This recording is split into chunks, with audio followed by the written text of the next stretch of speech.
चार भाव आपको पिछली क्लास में हम लोगों ने कर चुके हम लोग, और अब हम एक मिनट इसको, यस अभी तो पुराना ही है।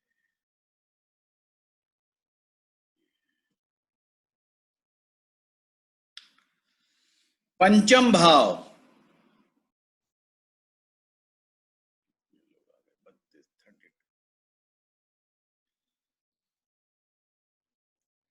ये आज का जो पांचवा भाव है, बड़ा ही अद्भुत और बहुत ही प्यारा भाव है।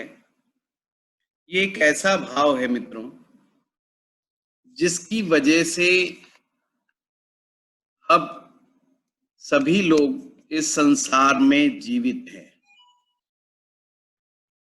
हवा, पानी और भोजन के अलावा भी हमारे मन को, शरीर को कुछ चीजों की आवश्यकता है।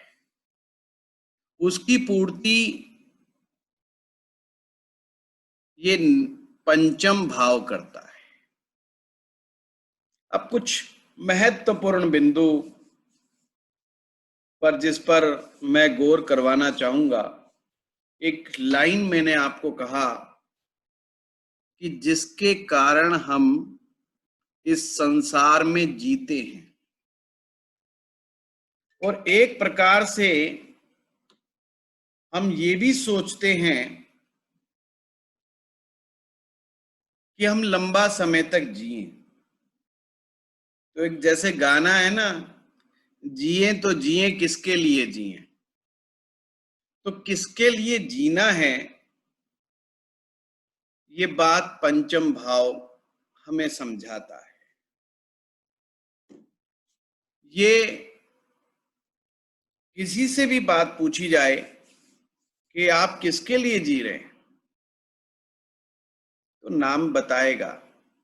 हम में से मैक्सिमम लोग कहते हैं कि हम अपने बच्चों के लिए जी रहे हैं।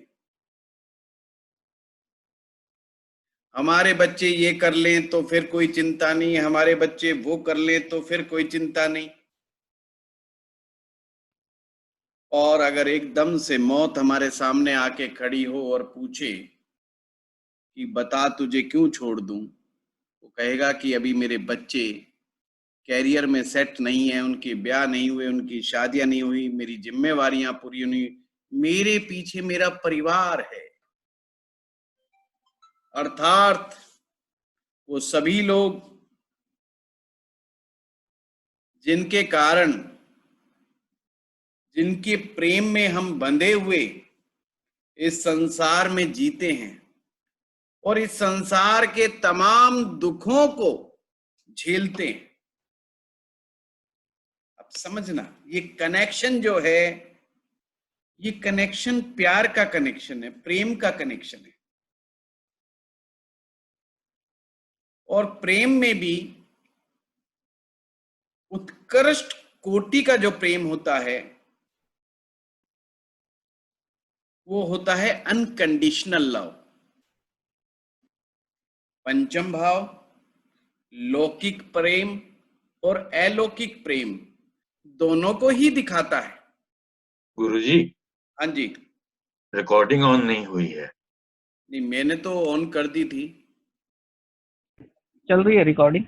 मेरे हिसाब से रिकॉर्डिंग मैंने ऑन करके ही मैंने ऑन है, ऑन है, ऑन है सर, ऑन है, ऑन है।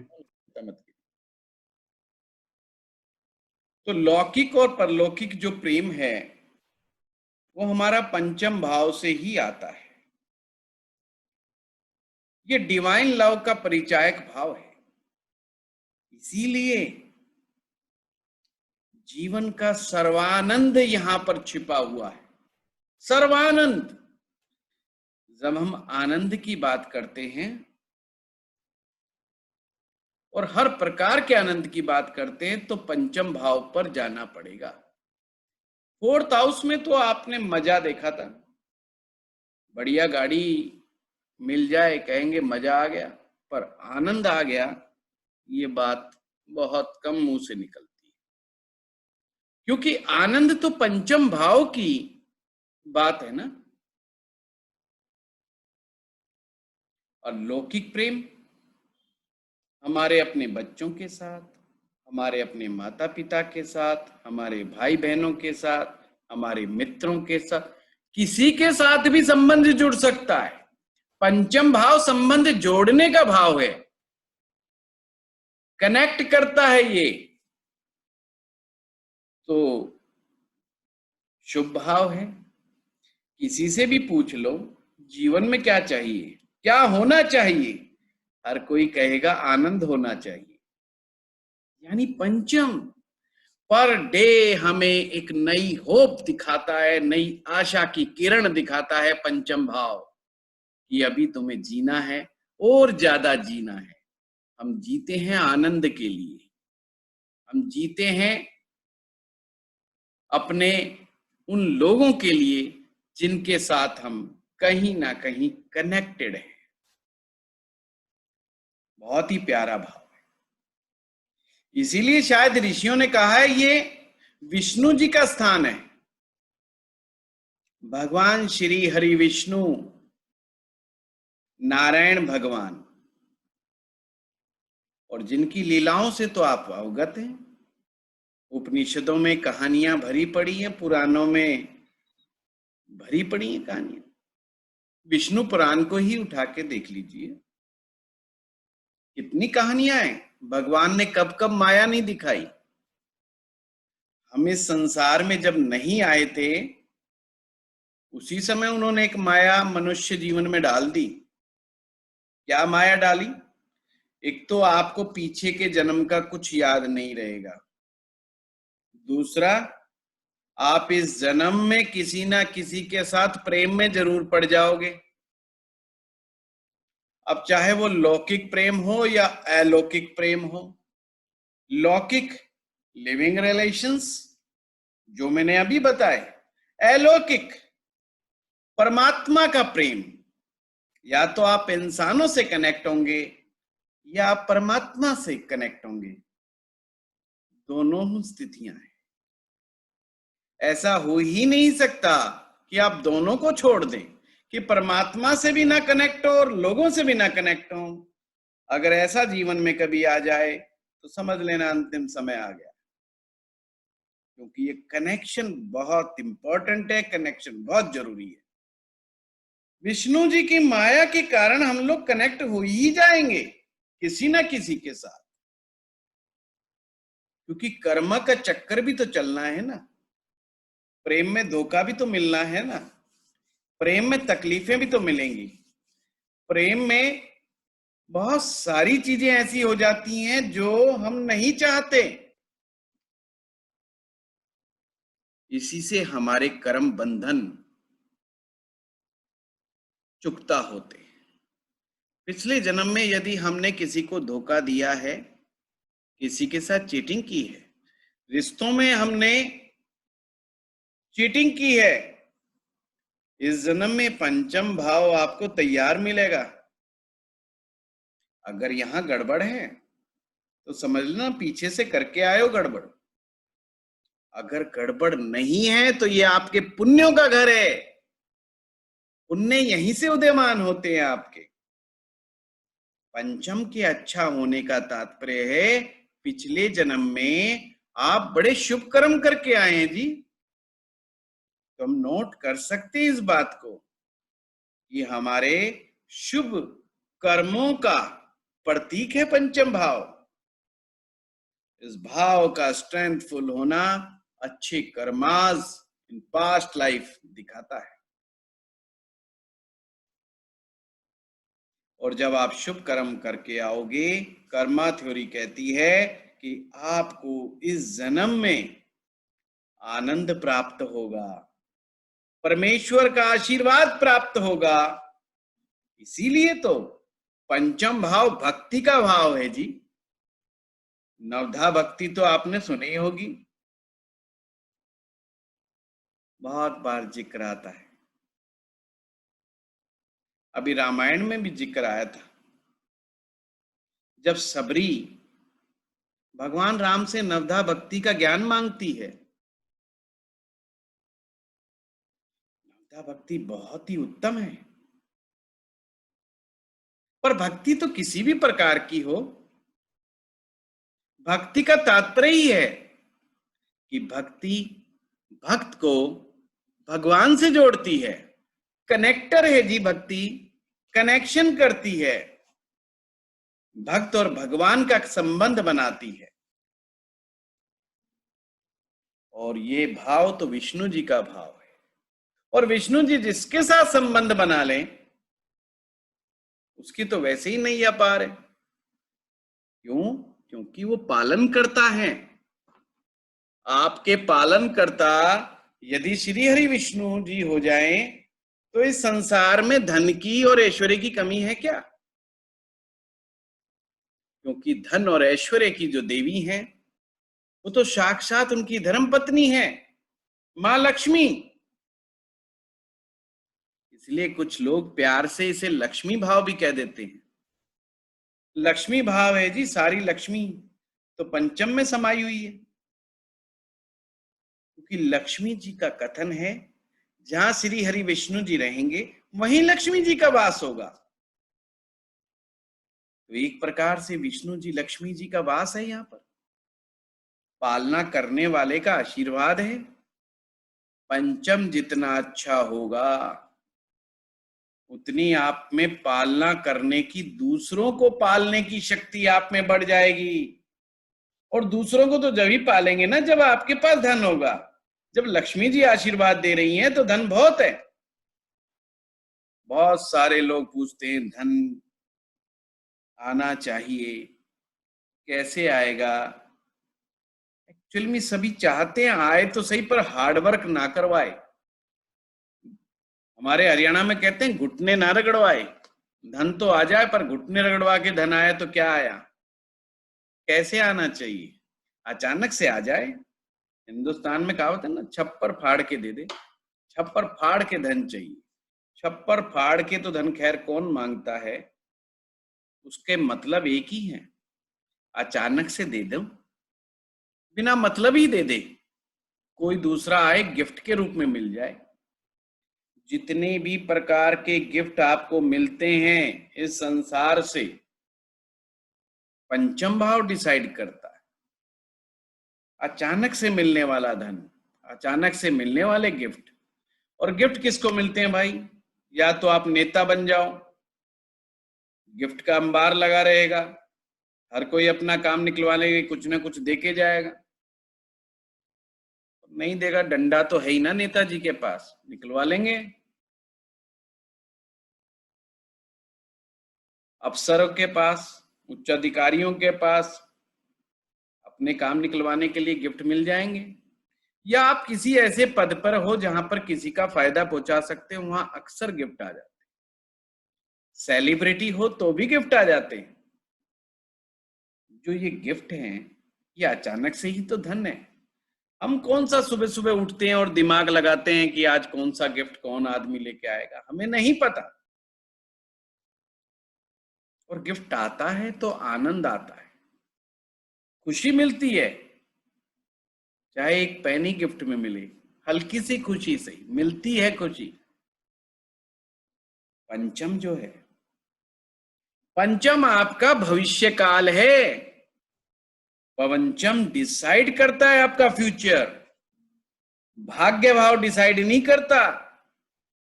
पंचम भाव आपका फ्यूचर डिसाइड करता है।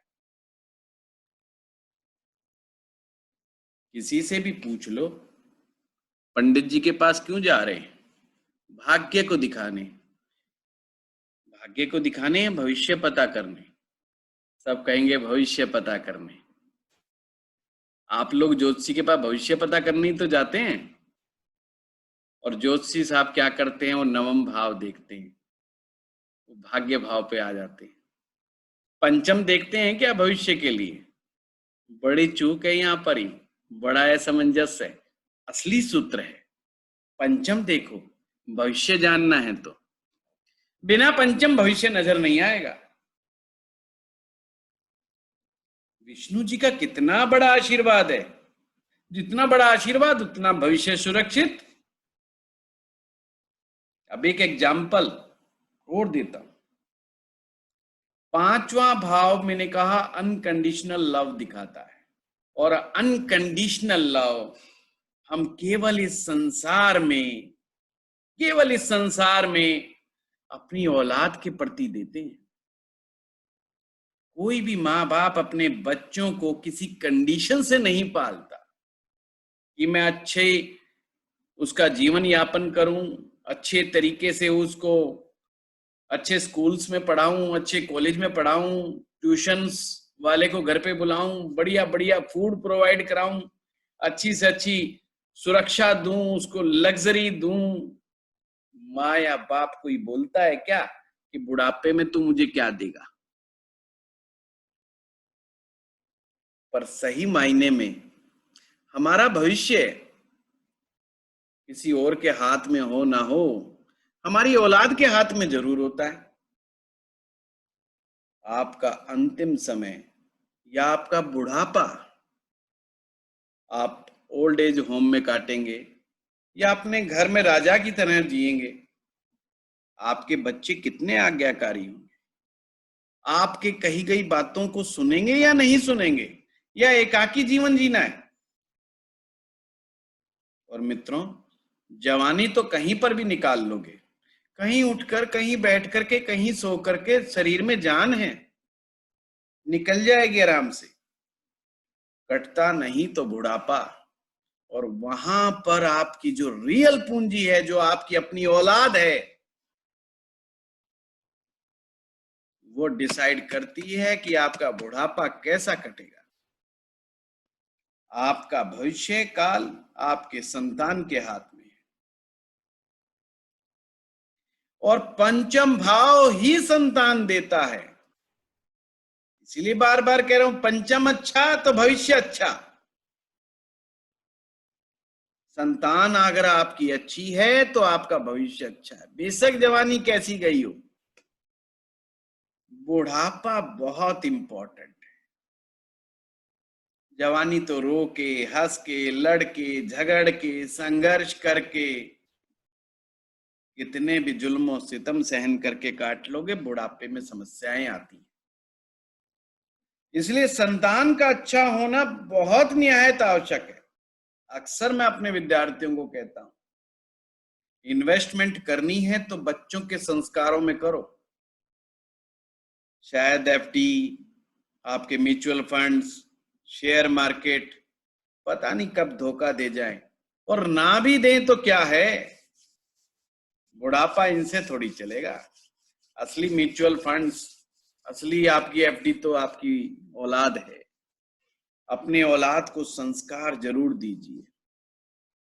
अक्सर मुझे बड़ा दुख होता है जब मैं माँ बाप को कहता हूं कि अपने बच्चे से फला मंत्र जाप करवाइए, उसको प्रैक्टिस कराइए। माँ बाप बिना बच्चों से पूछे ही कह देते, नहीं जी नहीं, वो नहीं करेंगे जी, वो इन चक्रों में नहीं पड़ते।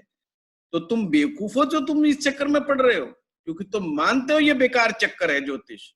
तो फिर तुम क्यों आए हो यहां पर? सीधा सीधा क्वेश्चन है मेरा उनसे। इसका मतलब तुम्हारे दिमाग में गंदगी भरी पड़ी है, तुम संस्कार ही नहीं देना चाहते। अब संस्कार देना नहीं चाहते, फिर कहते हो कि क्या करें जी, बच्चे खोटे निकल गए।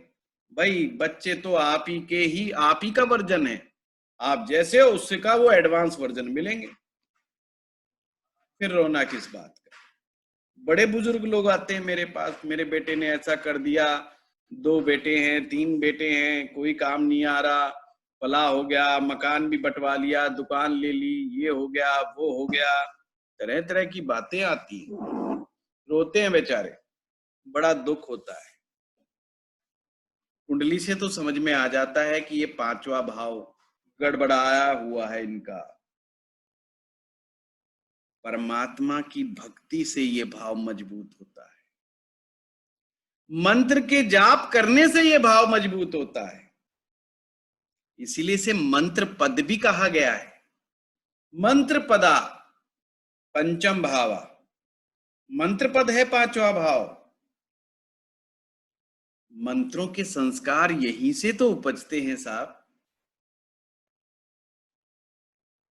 मंत्र की चैंटिंग आपके मन और शरीर को तो ताजगी देगी देगी, आपके पंचम भाव को भी मजबूत करेगी,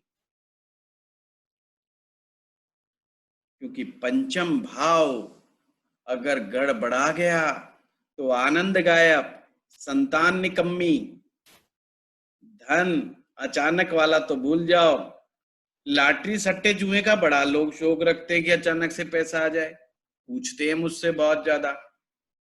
लॉटरी सट्टे जुए का भाव भी भाई यही है, पंचम। किसी भी प्रकार के स्पेकुलेशंस वाले जो काम है वो पंचम का परिणाम है। शेयर मार्केट, पंचम भाव देखो, इतनी चीजें भरी पड़ी हैं इसमें। मंत्र पद मंत्र जाप से सक्षम होता है, पर मंत्र भी किसका करोगे भाई? एक देवता तो चाहिए ना। और देवता का मतलब क्या होता है? देने वाले को ही देवता कहते हैं।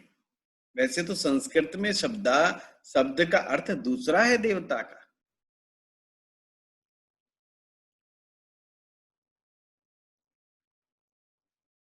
अब आपको समझना होगा, एक देवता चाहिए तो कौन सा देवता? वो भी हमारी जन्म पत्रिका बताएगी हमें कि कौन सा देवता चाहिए।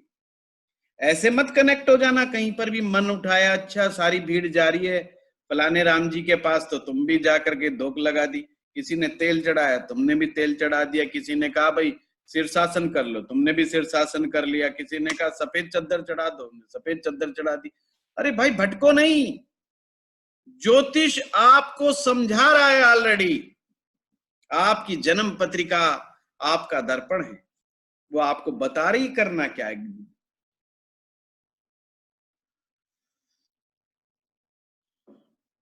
पंचम भाव इष्ट देवता के भाव है। इष्ट देवता पंचम भाव से ही निकल करके आते हैं। और याद रखना इष्ट देवता के बारे में, ये देवता बहुत इंपॉर्टेंट है। इष्ट बिना सब भ्रष्ट है, ज्योतिष राज और व्यापार। ज्योतिषी बनना चाहते हो, इष्ट देवता मोस्ट इंपॉर्टेंट।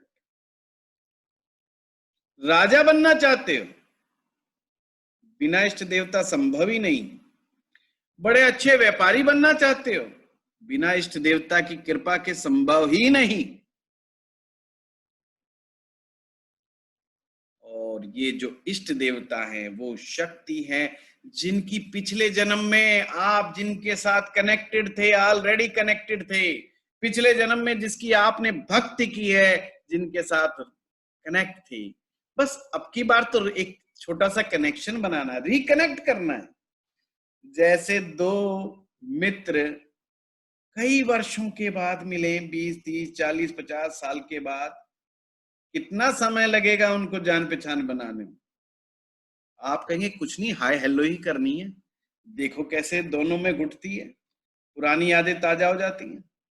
इसीलिए हम कहते हैं भटको मत, जगह जगह देवी देवताओं और अन्य स्थानों पर कहीं इधर उधर भागे फिर रहे हो। पंचम है तो फिर क्या गम है? पंचम को पकड़ लीजिए, इष्ट देवता वहां से निकलेंगे, मंत्र पंचम से निकलेगा, भक्ति पंचम से निकलेगी, विष्णु जी का आशीर्वाद दिव्य पंचम से निकलेगा।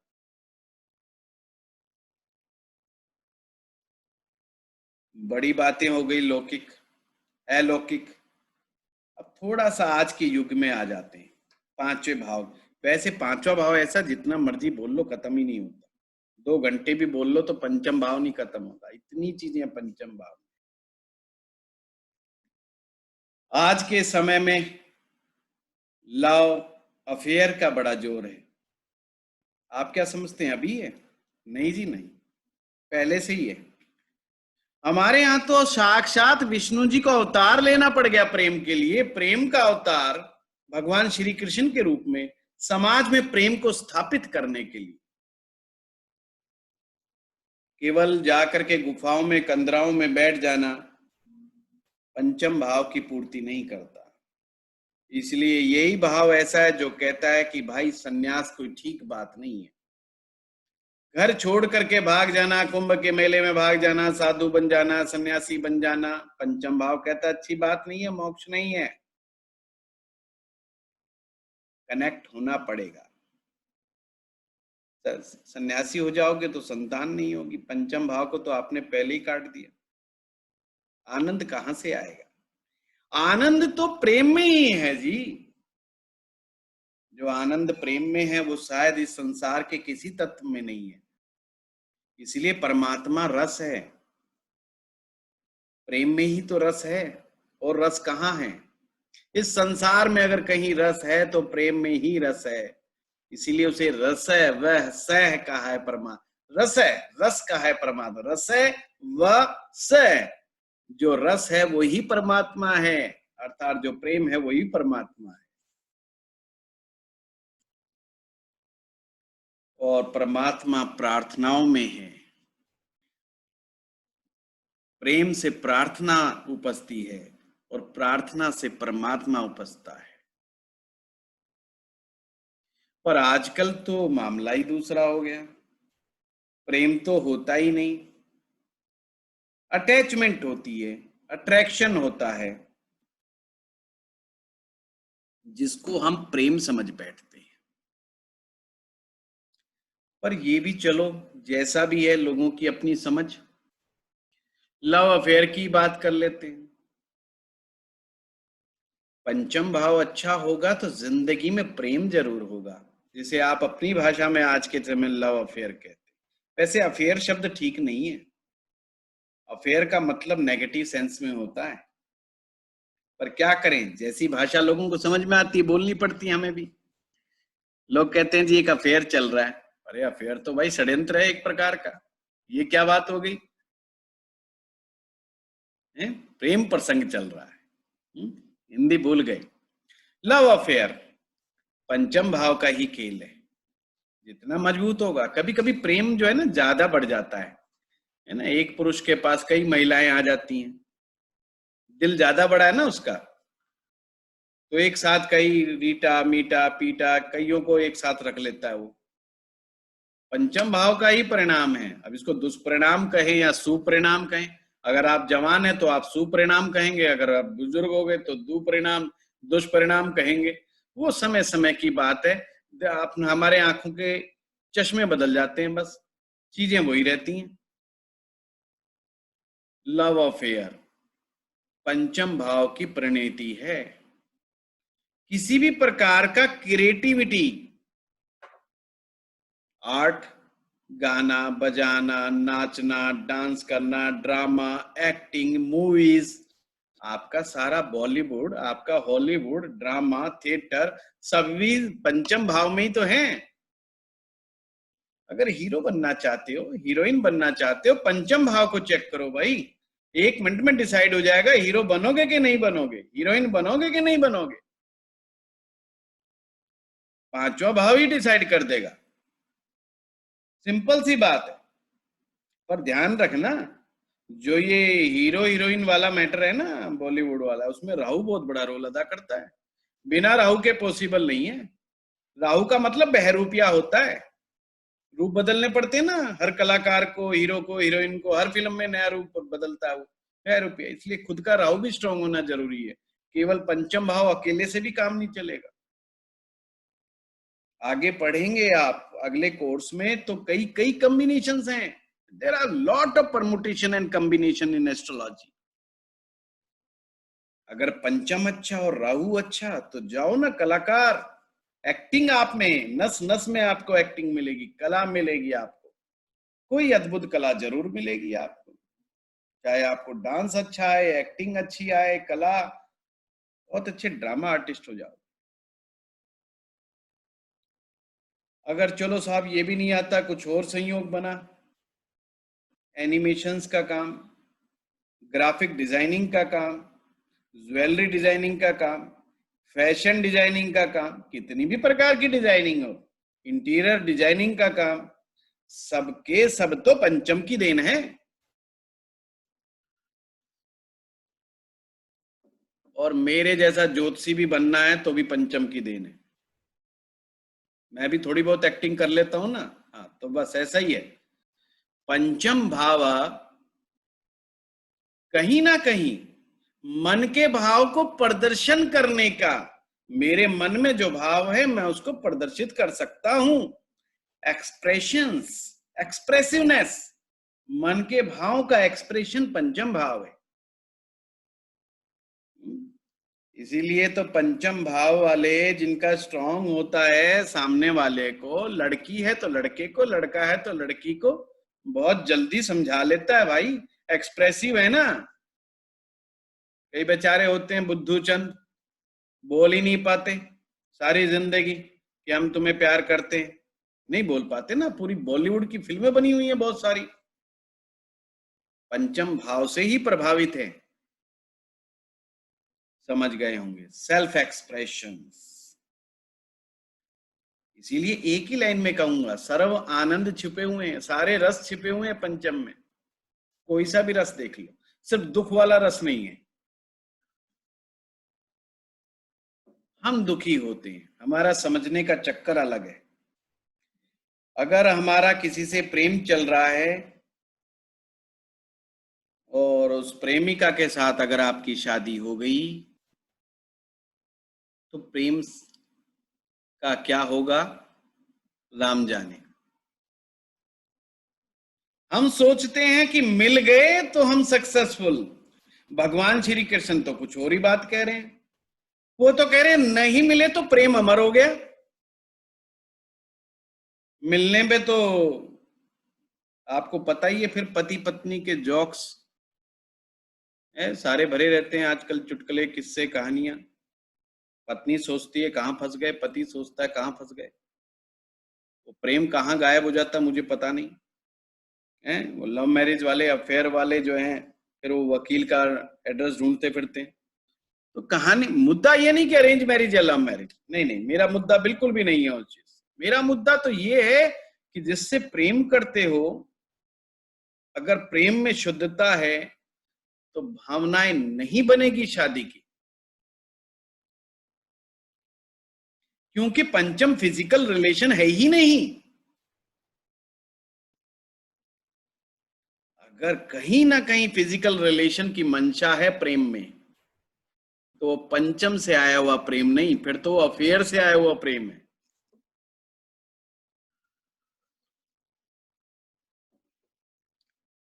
समझ गए होंगे बात को।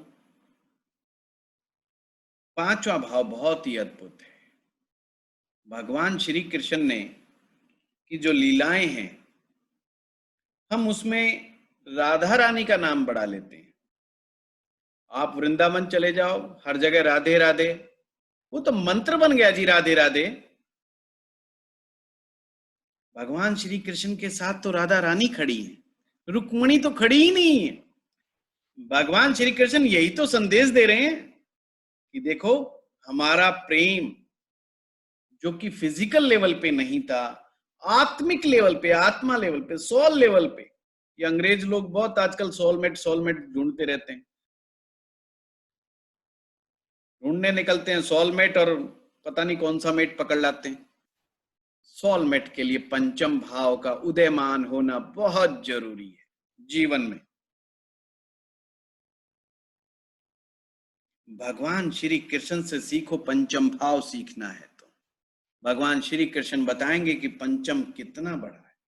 क्योंकि भगवान श्री कृष्ण के प्रत्येक रूप में रस है, बचपन से लेकर के आगे तक रस ही रस छिपा है। ज्ञान तो एक ही जगह आया है, गीता में, बाकी तो रस है परमेश्वर में। और गीता का ज्ञान भी तो पंचम है। इस संसार का ज्ञान, प्रैक्टिकल ज्ञान आपको पंचम भाव कराता है। भगवान श्री कृष्ण ने कहा ना, तुम तो खाम खाई जुड़े हुए इन बंधु बांधवों से धर्म का युद्ध लड़ो। पांचवा वो ज्ञान है, वो ज्ञान की अनुभूति है। पंचम जिसका अच्छा है वो मंदा शार्प माइंडेड है जी, one straight decisive mind.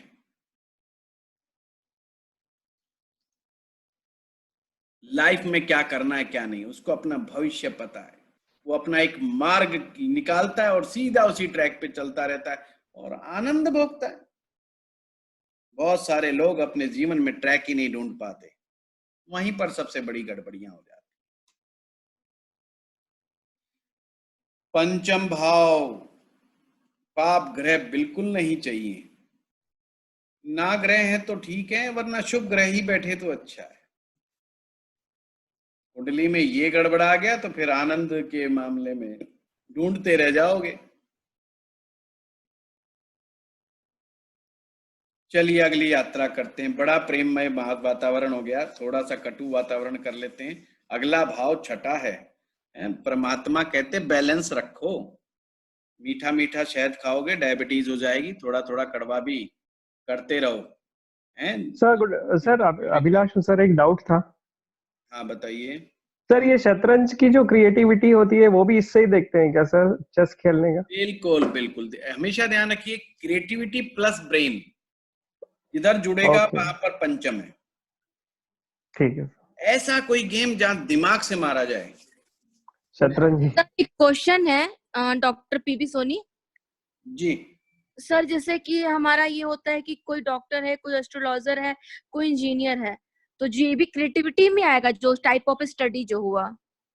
Doctor साहब सॉरी, क्या है कि डॉक्टरी क्रिएटिविटी में नहीं आती, इंटेलिजेंस का कमाल है ये। आपको जैसे कि डेंटिस्ट्री, जैसे कि आर्टिस्ट का ज्यादा रहता है, आर्ट तरह का। वो एक देखिए, जिस काम को आप जैसे कहते हैं ना, ईंट पे ईंट रखने वाला मजदूर, उसको हम क्रिएटिव नहीं बोलते। हम जो आर्किटेक्ट है उसको हम जो है बोलते हैं कि साहब आर्किटेक्ट है, ये जो है ना क्रिएटिव आदमी है।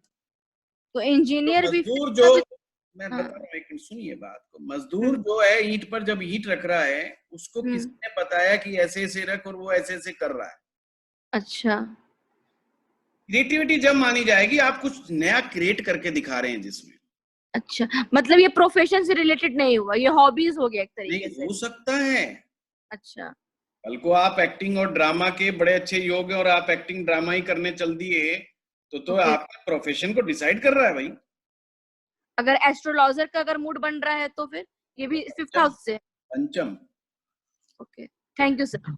नमस्कार सर। सर नमस्कार सर। नमस्कार सर मनोज बोल रहा हूँ। बोलिए। तो सर ये अगर पंचम भाव में अगर खाली हो जी, तो क्या अर्थ होगा सर इसका? सभी स्टूडेंट से एक ही गुजारिश करूंगा, खाली को लेकर के बिल्कुल टेंशन में ना आए, अगले कोर्स में मैं सब में भर दूंगा। अच्छा, बिल्कुल टेंशन मत पालें, धन्यवाद। भरे के चक्कर में बिल्कुल ना पड़े। जी सर, मैं सुमिता बोल रही हूँ। सर मुझे ये पूछना था, आपने बोला ना कि इसमें पाप ग्रह नहीं होना चाहिए, बस चाहे खाली हो, लेकिन अगर दो ग्रह हो जैसे सन और मार्स एक साथ, तो फिर ये क्या बनेगा? मीता जी, पहले क्लास में आपने देखा था मैंने पाप ग्रह और शुभ ग्रह लिखवाए थे। हाँ, तो आपने उसमें मंगल तो पाप ग्रह में लिखवाया था ना। बस मिल गया आंसर आपको। लेकिन अगर उसके साथ क्रूर है, हाँ, सूर्य क्रूर ग्रह है, क्रूअल। सूर्य भी क्रूअल है और मंगल पाप ग्रह है जी, तो ये तो मतलब पंचम एकदम खराब है इसका मतलब, अगर ऐसा हो तो। अभी ऐसा नहीं बोलना। हाँ, आज के लिए इतना बोलते हैं, पर ये मत कहना कि एकदम खराब है, क्योंकि अभी और गुरुजी है मुझे। गुरुजी नमस्कार, मोहित बोल रहा हूँ। हाँ मोहित बोलो।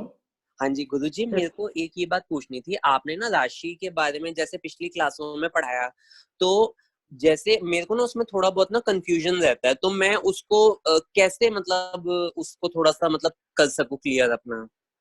सबसे पहले तो कंफ्यूजन रहना चाहिए। हाँ जी, ज्यादा क्लियर हो गया तो वो बंदा ठीक नहीं, फिर कंफ्यूजन रखना बहुत जरूरी है। ठीक है। कंफ्यूजन ही आपको आगे बढ़ाएगा, समझिए बात। कंफ्यूजन आपको आगे बढ़ाता है। क्यूरियोसिटी होना, अगर कंफ्यूजन नहीं रहेगा तो आप आगे की यात्रा नहीं करेंगे, खोज नहीं करेंगे। वो बड़ा जरूरी है कंफ्यूजन। कोई बात नहीं, कंफ्यूजन को दूर मैं करूंगा, समय के साथ चलने दो चीजों को, और आगे गुरुजी। सर मेरा एक क्वेश्चन था। मैंने ये एक जगह देखा था कि 5th हाउस को जॉबलेस बता रहे थे कि इसलिए जॉबलेस हाउस होता है, यानी कि जॉब की अपॉर्चुनिटी इसमें मिस होती है, इसमें कोई ग्रह बैठा हो या इससे कनेक्टेड हो। तो क्या ये सही है सर या गलत मैंने देखा था? क्वेश्चन इस समय इसका जवाब देना उचित नहीं होगा, क्योंकि बहुत सारे क्वेश्चन बिना मतलब के आ जाएंगे जो इस चीज से रिलेटेड नहीं होंगे। गुरुजी नितिन बोल रहा हूँ। हाँ, गुरुजी मंजीत बोल रहा हूँ। हाँ जी बोलिए। गुरुजी, आपने बताया कि पांचवा भाव जो है वो संतान का यस, है ये भाव, तो मतलब संतान उत्पत्ति का है ये या संतान संतान कैसी होगी? मंजीत जी दोनों ही चीजों का है। ये अच्छा। संतान उत्पत्ति को भी दिखाता है। अगर हम किसी जैसे कोई महिला का कंसीव करने का मामला देख रहे हैं तो हाँ, पांचवा हाँ। भाव देखेंगे। ये पांचवा भाव महिला का गर्भ क्षेत्र है। अच्छा। गर्भ यहीं से देखा जाता है कि जैसे कई बार लोग कहते हैं भाई कंसीव कर लिया है हमारी वाइफ ने, तो कैसा रहेगा, प्रेगनेंसी कैसी रहेगी। तो हम देखते हैं कि कोई पाप ग्रह नहीं होना चाहिए, कोई दुष्प्रभाव नहीं होना चाहिए पंचम पर। अगर पंचम भाव पर किसी भी तरह का पाप प्रभाव आ जाएगा तो वो फिर समस्या डाल सकता है गर्भ क्षेत्र पर, मतलब गर्भ के लिए अच्छा नहीं माना जाता। जैसे हम प्रेडिक्शन कर देते हैं ना कई बार कि भाई ये तो प्रेगनेंसी बड़ी टिपिकल जाएगी, थोड़ा सा बच के रहें, थोड़ा डॉक्टर की सलाह मुशरा के साथ काम करें, ये सब हाँ वही जी। अगर पंचम भाव पर शुभ ग्रहों का असर रहेगा तो प्रेगनेंसी बहुत नॉर्मल होती है और बहुत एंजॉयबल होती है। गुरुजी, हाँ जी। नितिन बोल रहा हूँ जी। बोलिए नितिन जी, बोलिए। गुरुजी, आपने बताया no physical relation in fifth house, ठीक है? क्या फिर कहा? आपने बताया लव अफेयर से फिजिकल रिलेशन आता है, ये थोड़ा सा क्लियर। अफेयर जहां पर होगा तो अफेयर का मतलब ही है कि आपकी चाहत जो है फिजिकल रिलेशन है। लव की जहां पर बात आएगी वहां पे फिजिकल रिलेशनशिप की कोई भी शर्त नहीं होगी। इसका मतलब पंचम भाव से फिजिकल रिलेशन नहीं देखा जाता? नहीं नहीं, बिल्कुल नहीं, बिल्कुल नहीं। चलिए आगे बढ़ते हैं। सर एक लास्ट क्वेश्चन है sir, last question sir. Fifth house पे कोई पॉजिटिव प्लैनेट का असर, मतलब वो थर्ड हाउस, थर्ड तीसरी दृष्टि हो, पांचवी दृष्टि हो, नौवीं दृष्टि हो, कौन सा भी दृष्टि चलेगा सर? नहीं नहीं नहीं, दृष्टि जो है ना एक संवाद है। जैसे आप और मैं बात कर रहे हैं, अब सपोज कीजिए आप मेरे ऑफिस में मेरे सामने वाली कुर्सी पे बैठ जाएं। ओके। आप अपनी कुर्सी पे बैठे हैं, मैं अपनी कुर्सी पे बैठा हूं, हम एक दूसरे को सलाह मशवरा कर सकते हैं। ओके। दृष्टि का मतलब सिंपल इतना है कि ग्रह अपनी बात को दूसरे ग्रह तक पहुंचा रहा है, दूसरे भाव तक पहुंचा रहा है, पर सामने वाला माने ना माने कोई गारंटी नहीं है।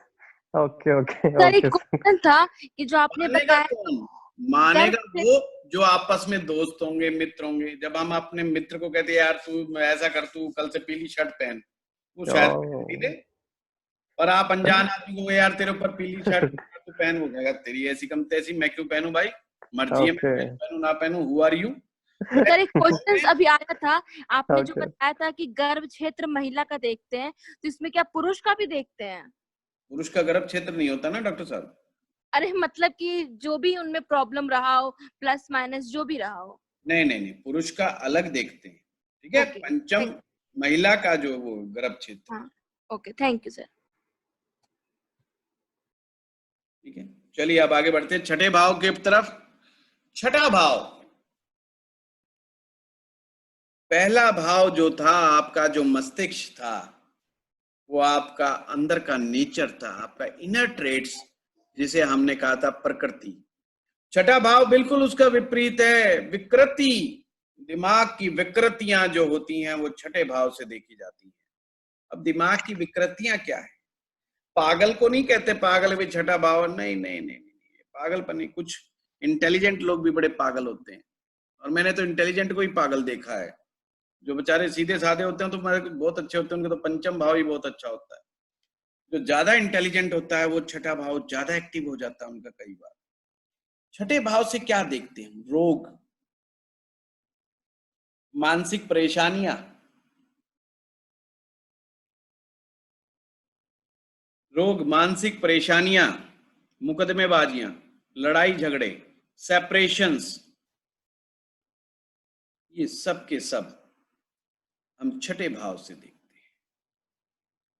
छठे भाव से ये चीजें जब ही आती हैं जब कोई ना कोई विकृति हमारे अंदर पनपती है।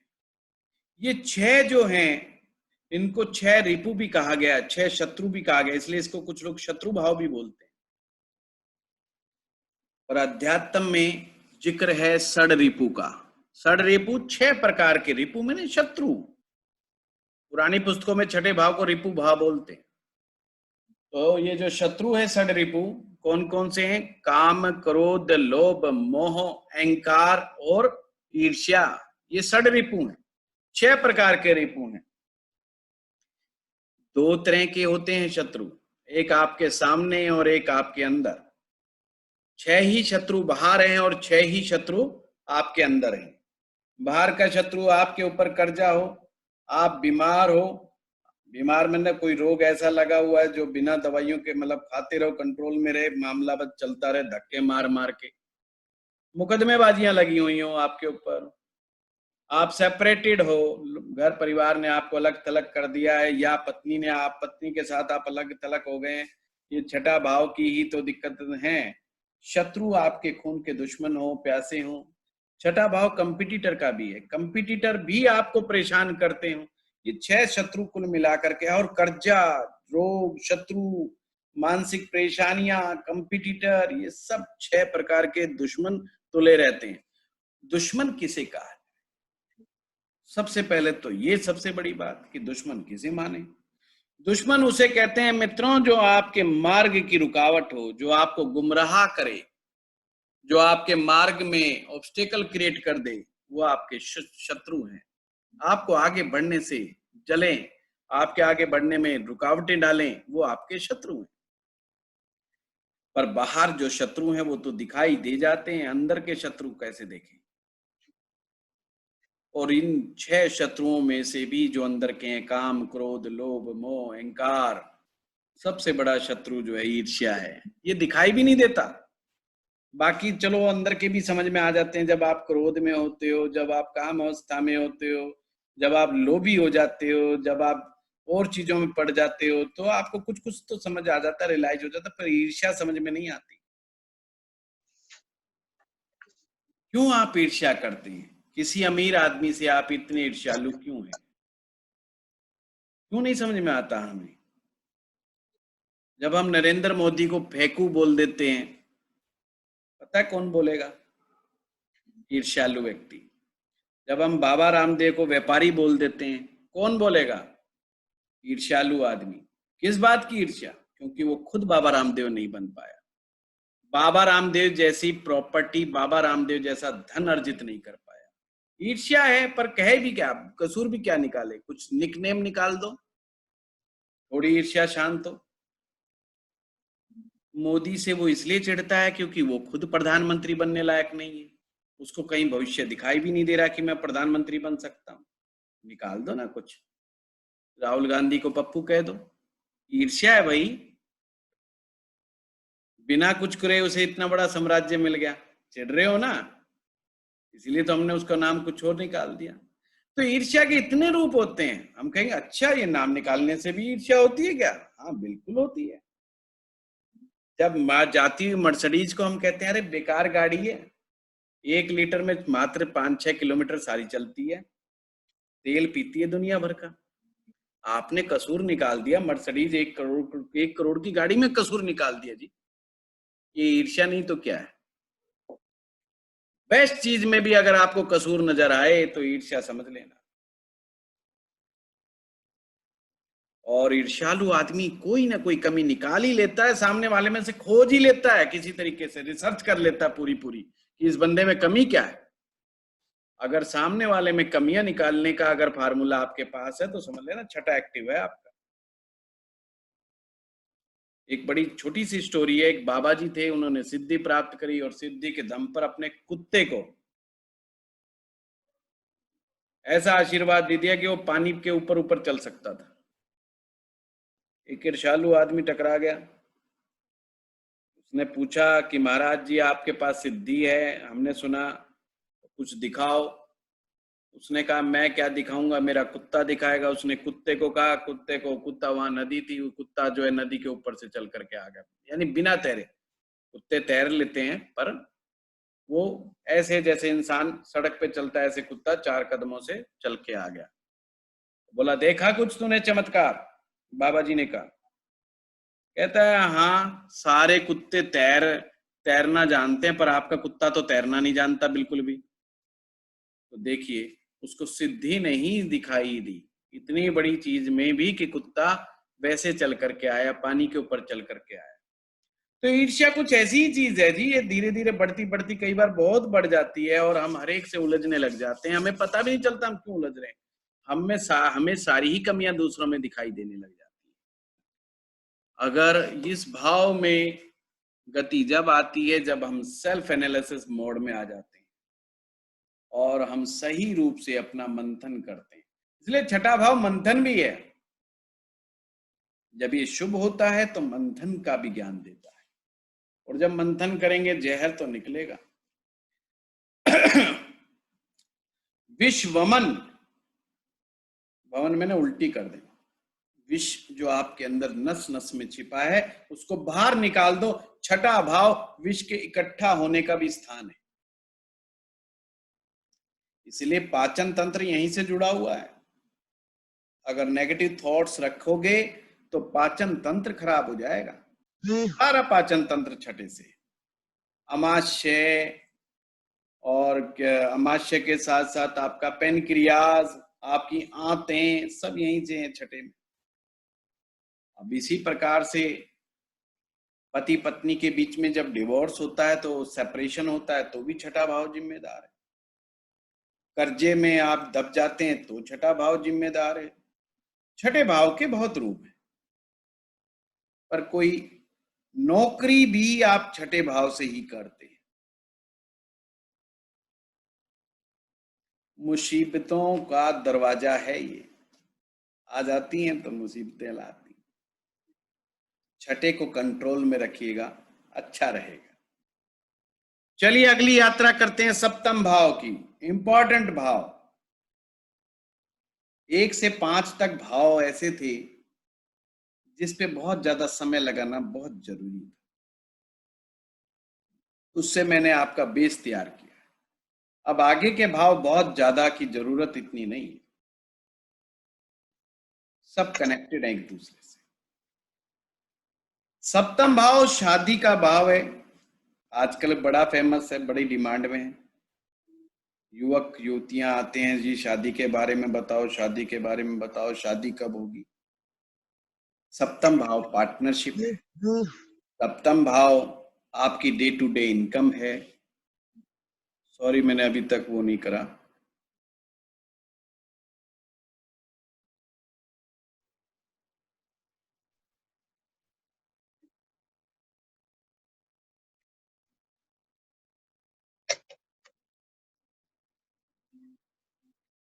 शादी सप्तम भाव कॉन्ट्रैक्ट है, डे टू डे इनकम है, बिजनेस की पार्टनरशिप है। एक तरह से कहूं तो ये माया का दरवाजा है,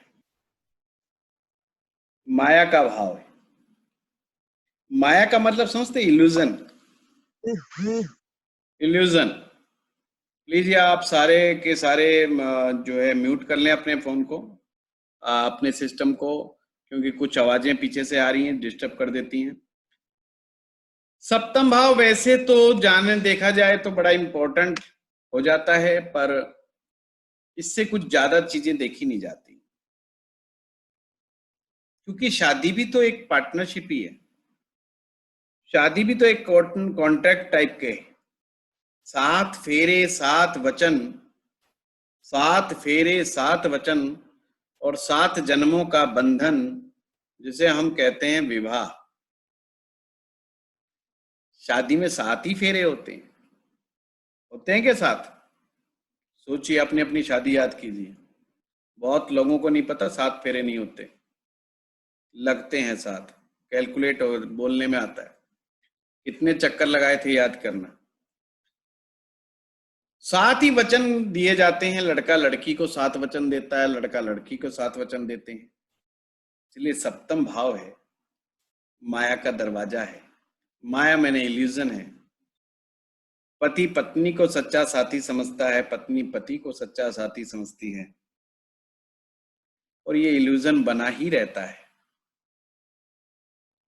और इसी तरह से यही वो भाव है जो हमें मजबूर करता है कमाने पर। कि जिम्मेदारियां आ जाती है ना, शादी होने के बाद जिम्मेवारियां बढ़ जाएंगी, परिवार आगे बढ़ाना, जिम्मेवारी जिम्मेवारी। जीवन साथी कहता है और कमाओ, इतने से क्या होगा, हमें ये करना है, वो करना है, फलाना करना है, ढिकड़ा करना है। सप्तम भाव फोर्स है, जबरदस्ती, बढ़ाए चलो, अच्छी बात है।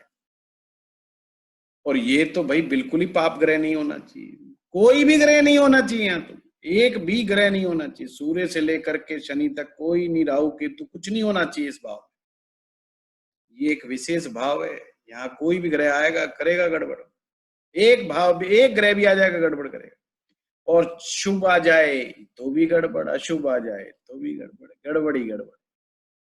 तो सप्तम में कोई भी ऐसा कोई भी ग्रह नहीं, तो अच्छी बात है, बचने के चांस ज्यादा हैं। और अगर आ गया तो फिर तो दिमाग लगाना पड़ेगा। इसके लिए मैंने लव मैरिज एंड रिलेशनशिप का पूरा एक कोर्स बनाया हुआ है, जो अभी भी चल रहा है प्रेजेंट में। उसमें कुछ विद्यार्थी हैं, अभी लॉकडाउन सिचुएशन के कारण मुझे वो उसे भी ऑनलाइन ले जाना पड़ा। अभी तो एंडिंग स्टेज पे चल रहा है, वो काफी दिनों से चल रहा था। तो आप देखिए कि ये इतना महत्वपूर्ण भाव हो गया कि इसके लिए स्पेशल कोर्स डिसाइड करना पड़ गया, क्योंकि आजकल डिमांड में है कि लोगों का कि भाई शादी कब होगी, फिर शादी के बाद शादी टूटेगी कब, डिवोर्स कब होगा, पत्नी कहती है पति से छुटकारा कब मिलेगा, पति कहता है पत्नी से छुटकारा कैसे मिलेगा। बहुत तरह के सवाल जवाब, 2 शादियों के योग हैं कि 3 शादियों के योग हैं, कहीं एक्स्ट्रा मैरिटल अफेयर का तो पंगा नहीं फंसा हुआ है ना, या पति पत्नी एक दूसरे पर निशाना ही लगाते रहते हैं। तो मतलब बड़ा भारी चक्कर, इस वजह से इसमें कई आयाम जुड़ते चले जाते हैं और एक बड़ा कोर्स तैयार हो जाता है। वैसे बिजनेस के आयाम से देखूं तो ये बिजनेस की पार्टनरशिप है, और जिन लोगों के सप्तम भाव गड़बड़ हों उन्हें बिजनेस पार्टनरशिप में नहीं करना चाहिए। वो आपको आगे चल करके मैं समझाऊंगा। इसी प्रकार से हम अगले भाव की बात करें, अष्टम भाव। 8वां भाव ये हर तरह की गुप्त चीजों का भाव है, गुप्त खजाना भी कहते हैं इसको। और वास्तव में जो भी संसार में छिपाने योग्य है वो अष्टम है। आपका ज्योतिष जैसा ज्ञान भी अष्टम से आता है, ज्योतिष का ज्ञान आता है, ज्योतिषी नहीं, ये ध्यान रखना। जितना भी अकल्टिज्म है अष्टम में, तंत्र मंत्र यंत्र का जो कहते हैं कि वो प्रैक्टिकल रूप, भूत प्रेत, सब अष्टम का ही परिणाम है। कई कहते हैं ना भूत दिखाई देते हैं, फलाना है ढिकड़ा है, सब अष्टम है। फिलॉसफी, साइकोलॉजी, रिसर्च, सब अष्टम है। आप इंश्योरेंस जो कराते हैं इंश्योरेंस एजेंट से, अष्टम है। आपको सरकार को टैक्स देना पड़ता है, सब अष्टम है। और गुप्त रूप से जो दिमाग में आपके सेक्सुअल एक्टिविटीज चलती रहती हैं वो भी अष्टम है। कोई व्यक्ति बताता है क्या दिमाग में क्या चल रहा है मेरे? नहीं बताता, छिपाने योग्य। और हर वो बीमारी जो छिपाने योग्य है, गुप्त रोग, फाइल्स की प्रॉब्लम, सब अष्टम है। अष्टम भाव आपके पैतृक संपत्ति का भी है। अक्सर हम अपना ही अपना बखान करते हैं, ये नहीं बताते हमारे माँ बाप से हमें क्या मिला। हम बताते हमने मकान किया, हमारा है, ढिकड़ा है, वो है, ये नहीं बताते पिता ने कितनी मदद करी। जिन भी चीजों को अक्सर छिपा लिया जाता है। आपने कितनी पॉलिसियां करा रखी हैं हम नहीं डिस्कस करते। तो आपको समझना होगा अष्टम में जो चीजें आपने सोना छिपा के रख रखा है तिजोरी में या लॉकर में, अष्टम है। कुछ भी छिपाते हो आप, वो सब अष्टम है। तो हमारा जो अष्टम है, जो मैंने कहा कि हर तरह की गुप्त चीजें, इसीलिए इसको गुप्त खजाना भी कहा है, गुप्त ज्ञान, ये भी अष्टम है। इसीलिए तंत्र मंत्र ज्योतिष का ज्ञान ये गुप्त है। गुरु खुश होने पर, प्रसन्न होने पर ये रियल ज्ञान देता है। तो गुप्त ज्ञान कह लो, गुप्त धन कह लो, गुप्त बीमारी कह लो, जो भी गुप्त रहती हैं वो सब की सब अष्टम में। पर इसे पुस्तकों में मृत्यु भाव कहा है। एक्चुअली में मृत्यु भाव नहीं है। एक्चुअली में मृत्यु की टाइप जरूर पता चलती है कि मृत्यु कैसे होगी, वो जरूर हमें पता चलता है। घर से दूर होंगे, विदेश में होंगे जब मृत्यु होगी, बच्चों से दूर होंगे, कैसे होगी? एक्सीडेंट में होगी, दम घुटने से, जल में, आग से, गोली लगने से, बहुत नाना प्रकार। मौत के बहुत रूप हैं, मौत के रूप भी अष्टम से ही पता चलते हैं।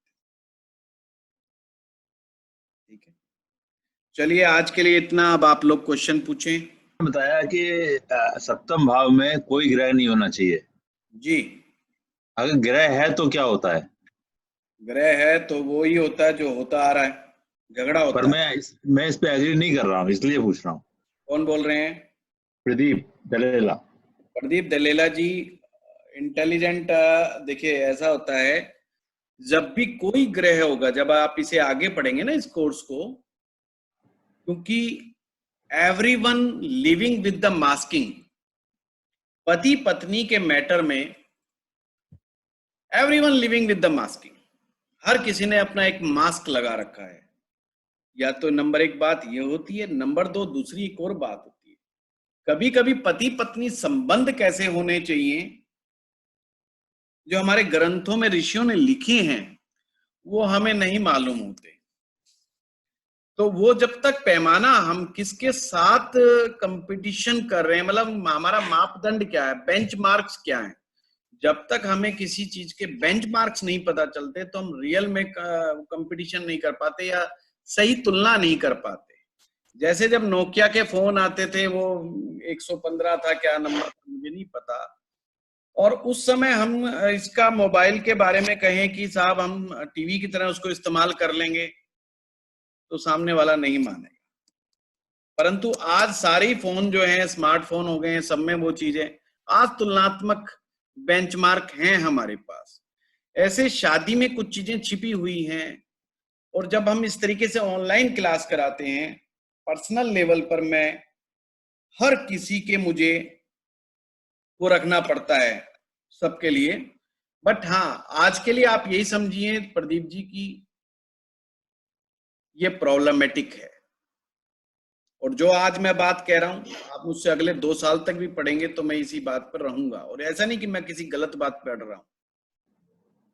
जब जैसे कि मैंने कहा लव मैरिज एंड रिलेशनशिप का हमारा एक पूरा बैच चल रहा है, उसमें हम केवल उन्हीं लोगों को, लाइक माइंड लोगों को लेते हैं जो इस चीज को सुनने के लिए तैयार हैं पूरे पूरे, जब फ्री माइंड से सुनते हैं, और वो केवल शादी के बंधनों पर, उसमें हम 8 प्रकार के शादी के टाइप्स हैं उसको भी हम डिस्कस करते हैं, किस प्रकार का, किस शादी में यहाँ तक हम डिस्कस करते हैं कि बाजे वाला नाराज हो गया कि फूफा जी नाराज हो गए कि कौन नाराज हो गया, कि अगजनी हो गई कि पुलिस आ गई।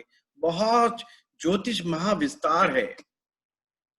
वो ग्रह कहाँ काम करेगा, जब आप आगे पढ़ेंगे तो आपको खुद पता लगेगा कि ये ग्रह इस पॉइंट पर दिक्कत दे रहा है। मेरा एक क्वेश्चन था सर, इसी दो डिपार्टमेंट से रिलेटेड मेरा एक क्वेश्चन था। गौरव शर्मा बात कर रहा हूँ सर। अगर कैसे किसी अनमैरिड लड़का या अनमैरिड लड़की के मल्टीपल अफेयर्स चलते हैं और वो फिजिकल रिलेशनशिप पे होते हैं, तो सर वो 7वें भाव का देखा जाएगा या छठा भाव देखा जाएगा? और एक्स्ट्रा मैरिटल तो उसको नहीं कह सकते। छठा भाव तो केवल सेपरेशन है Gaurav. Sorry, fifth I am so sorry. तो लेना देना ही नहीं है जी सर। और पंचम डिवाइन प्रेम है। पंचम डिवाइन प्रेम है, ठीक है, उसको भी साइड में कर दो आप। ठीक है सर। इसका मतलब अभी मल्टीपल अफेयर्स का योग का आएगा भाव, आएगा। अच्छा ठीक है सर, थैंक यू। सर एक क्वेश्चन है मेरा कि जैसे आपने मतलब हमने 8 भाव अभी तक पढ़े हैं, तो हाँ। इसमें हम ग्रहों की स्थिति को देखेंगे कि कौन सा ग्रह किस भाव में बैठा है, मतलब हम कोई भी चीज किसी के लिए पॉजिटिव है या नेगेटिव है उसका हम पता कैसे लगाएं? सचिन, मैं इस तरीके से नहीं पढ़ाता हूं कि कौन सा ग्रह किस भाव में बैठा है।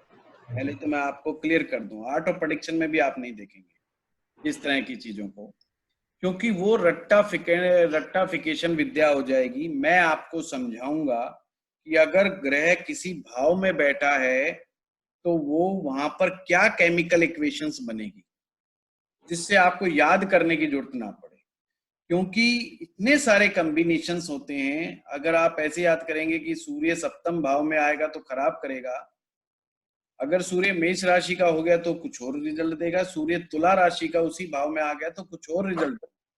इसीलिए उसको उस तरीके से नहीं देखना चाहिए कि ग्रह किस भाव में क्या रिजल्ट देगा, नहीं बहुत सारी स्टडी करनी पड़ेगी। सर एक क्वेश्चन सोनी जी बताइए डॉक्टर। सर आपने 6 भाव में बताया कि इसमें रोग, मानसिक परेशानियां, सेपरेशन, लड़ाई झगड़ा, कोर्ट कचहरी या ईर्ष्या, ये किसी के साथ भी हो सकता है। ये कोई क्वेश्चन थोड़ी हुआ, तो ये तो हम देखते हैं दिन रात। मतलब कि सर फिर 7th में जो आपने बताया रिलेशनशिप्स, मैरिज, तो मतलब इसमें भी वो चीज आती है क्योंकि मैरिज प्रॉब्लम आती है। क्या चीज आती है? मैरिज तो मैरिज है। उसमें जो लड़ाई झगड़े टॉपिक्स आई 7th में रहेगा कि 6 में रहेगा? देखिए, अगर पति पत्नी के संबंध शत्रुवत हो जाएं, हाँ, शत्रुवत होंगे तो हम कोर्ट भागेंगे। हाँ, कोर्ट कचहरी से छठा है। अच्छा, और टूट गया और ये शादी 7th में है, फिर पति पत्नी रहे कहाँ? अच्छा, एक आदमी आया भागा भागा किसी मेरे जैसे आदमी के पास, कहता है जी पंडित जी मेरी तो घरवाली भाग गई, देखो। वो कहता है नहीं नहीं ध्यान से देख यहीं कहीं होगी भाई। बोला नहीं जी भाग गई, मैंने सबसे पता कर लिया, किसी के साथ भाग गई। वो कहता है नहीं नहीं नहीं नहीं भाई नहीं, ऐसा नहीं है वैसा नहीं। वो घुमाता है बहुत, बार बार वो कहता है जी, फिर वो इरिटेट होकर गुस्से में आ जाता है, कहता मैं इतनी बार कह रहा हूँ मेरी वाइफ चली गई, तुम्हें समझ में नहीं आ रही बात को, तुम बार बार मेरे को रिपीट कर रहे हो, मुझे इरिटेट कर रहे हो। बावले वो तेरी पत्नी थी ही नहीं, अगर होती तो तेरे घर पे रहती, भाग गई इसका मतलब तेरी थी ही। अच्छा, कब्जा करके खामखाई बैठा हुआ मेरी मेरी मेरी, तू खामखाई छाती पीट रहा है, वो है कहाँ तेरी, होती तो तेरे पास रहती, नहीं भाग गई। समझे बात को? वो छठे भाव का परिणाम है। अच्छा। हम लगे पड़े हैं कि जो हमारी हमारी हमारी, सप्तम तो कब का खत्म हो गया भाई। अच्छा, लड़की ने डिसाइड कर लिया कि मुझे इस आदमी के साथ नहीं रहना, उसी दिन सप्तम खत्म हो गया। सप्तम है कहाँ? Okay, thank you Guruji. Okay, मेरा क्वेश्चन है, 7th हाउस को मैं उस चीज से नहीं जी सर मेरा क्वेश्चन है आज जी।